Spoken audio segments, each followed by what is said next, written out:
ओम नमो भगवते वासुदेवाय नमो नमः। नमस्कार दोस्तों, स्वागत है आपका मेरे चैनल में। आज के इस वीडियो में हम बृहस्पतिवार व्रत कथा सुनेंगे। दोस्तों, बृहस्पतिवार का व्रत करने से मनुष्य की सभी मनोकामनाएं पूर्ण होती है।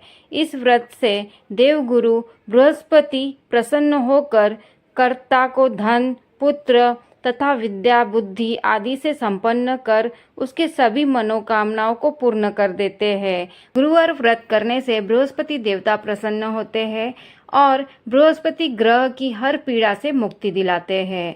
तो दोस्तों, आइए इस पावन कथा को गुरुवार के दिन सुना जाए। श्री गणेशाय नमः। प्राचीन समय की बात है। एक नगर में एक बड़ा व्यापारी रहता था। वह जहाजों में माल लदवा कर दूसरों देशों में भेजा करता था। वह जिस प्रकार अधिक धन कमाता था, उसी प्रकार से जी खोलकर दान भी करता था। परंतु उसकी पत्नी अत्यंत कंजूस थी। वह किसी को एक दमड़ी भी नहीं देती थी। एक बार सेठ जब दूसरे देश व्यापार करने गया तो पीछे से बृहस्पति देव ने साधु वेश में उसकी पत्नी से भिक्षा मांगी। व्यापारी की पत्नी बृहस्पति देव से बोली, हे साधु महाराज, मैं इस दान पुण्य से तंग आ गई हूँ। आप कोई ऐसा उपाय बताएं जिससे मेरा सारा धन नष्ट हो जाए और मैं आराम से रह सकूं। मैं यह धन लूटता हुआ नहीं देख सकती। बृहस्पति देव ने कहा, हे देवी, तुम बड़ी विचित्र हो। संतान और धन से कोई दुखी होता है क्या? अगर अधिक धन है तो तुम इसे शुभ कार्यों में लगाओ। कुंवारी कन्याओं का विवाह कराओ, विद्यालय और बाग बगीचों का निर्माण कराओ। ऐसे पुण्य कार्य करने से तुम्हारा लोक परलोक सार्थक हो सकता है। परंतु साधु की इन बातों से व्यापारी की पत्नी को कोई खुशी नहीं हुई। उसने कहा, मुझे ऐसी धन की आवश्यकता नहीं है जिसे मैं दान में दे दूं। तब बृहस्पति देव बोले, यदि तुम्हारी ऐसी इच्छा है तो तुम एक उपाय करना। 7 बृहस्पतिवार घर को गोबर से लिपना, अपने बालों को पीली मिट्टी से धोना, बालों को धोते समय स्नान करना, व्यापारी से हजामत बनाने को कहना, भोजन में मांस मदिरा खाना, कपड़े अपने घर धोना। ऐसा करने से तुम्हारा सारा धन नष्ट हो जाएगा। इतना कहकर बृहस्पति देव अंतर्ध्यान हो गए। व्यापारी की पत्नी ने बृहस्पति देव के कहे अनुसार 7 बृहस्पतिवार वैसा ही करने का निश्चय किया। केवल 3 बृहस्पतिवार बीते ही थे, उसकी समस्त धन संपत्ति नष्ट हो गई और वह परलोक सिधार गई। जब व्यापारी वापस आया तो उसने देखा कि उसका सब कुछ नष्ट हो चुका है। उस व्यापारी ने अपनी पुत्री को सांत्वना दी और दूसरे नगर में जाकर बस गया। वहाँ वह जंगल से लकड़ी काट कर लाता और शहर में बेचता। इस तरह वह अपना जीवन व्यतीत करने लगा। एक दिन उसकी पुत्री ने दही खाने की इच्छा प्रकट की, लेकिन व्यापारी के पास दही खरीदने के पैसे नहीं थे। वह अपनी पुत्री को आश्वासन देकर जंगल में लकड़ी काटने चला गया। वहाँ एक वृक्ष के नीचे बैठ अपनी पूर्व दशा पर विचार करने रोने लगा। उस दिन बृहस्पतिवार था। तभी वहाँ बृहस्पति देव साधु के रूप में सेठ के पास आए और बोले, हे मनुष्य, तू इस जंगल में किस चिंता में बैठा है? तब व्यापारी बोला, हे महाराज, आप सब कुछ जानते हैं। इतना कहकर व्यापारी अपनी कहानी सुनाकर रो पड़ा। बृहस्पति देव बोले, देखो बेटा, तुम्हारी पत्नी ने बृहस्पति देव का अपमान किया था, इसी कारण तुम्हारा यह हाल हुआ है। लेकिन अब तुम किसी प्रकार की चिंता मत करो। तुम गुरुवार के दिन बृहस्पति देव का पाठ करो। 2 पैसे के चने और गुड़ लेकर जल के लोटे में शक्कर डालकर वह अमृत और प्रसाद अपने परिवार के सदस्य और कथा सुनने वालों में बांट दो। स्वयं भी प्रसाद और चनामृत लो। भगवान तुम्हारा अवश्य कल्याण करेंगे। साधु की बात सुनकर व्यापारी बोला, महाराज, मुझे तो इतना भी नहीं बचता कि मैं अपनी पुत्री को दही लाकर दे सकूं। इस पर साधु जी बोले, तुम लकड़ियां शहर में बेचने जाना। तुम्हें लकड़ियों के दाम पहले से चौगुने मिलेंगे, जिससे तुम्हारे सारे कार्य सिद्ध हो जाएंगे। उसने लकड़ियां काटी, शहर में बेचने के लिए चल पड़ा।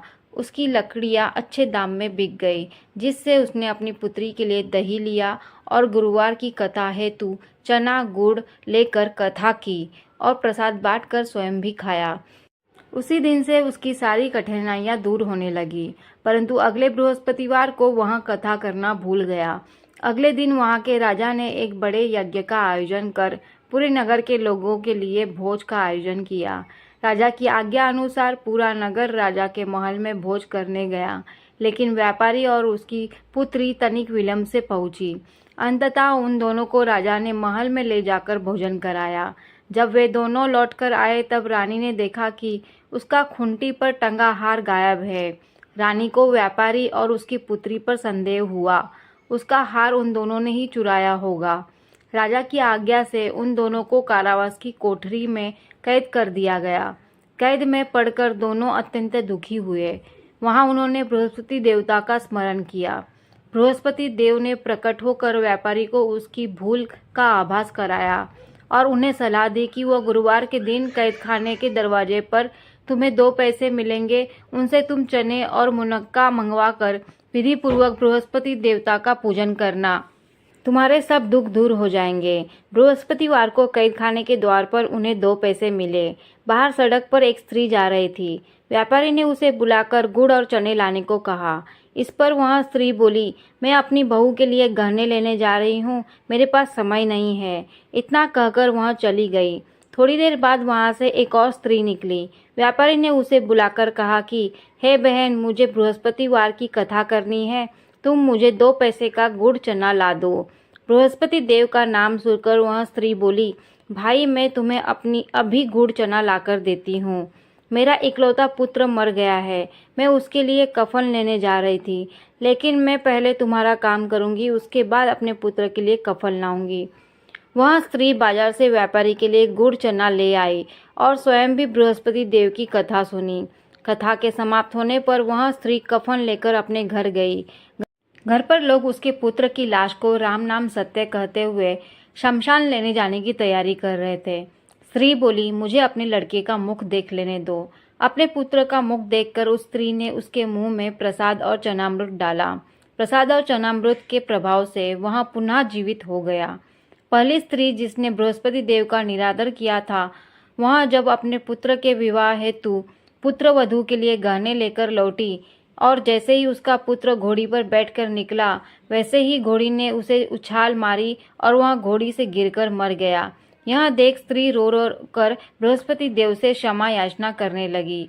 उस स्त्री की याचना से बृहस्पति देव साधु वेश में वहां पहुंचकर कहने लगे, देवी, तुम्हें अधिक विलाप करने की आवश्यकता नहीं है। यह बृहस्पति देव का अनादर करने के कारण हुआ है। तुम वापस जाकर मेरे भक्त से क्षमा मांग कर कथा सुनो, तभी तुम्हारा मनोकामना पूर्ण होगी।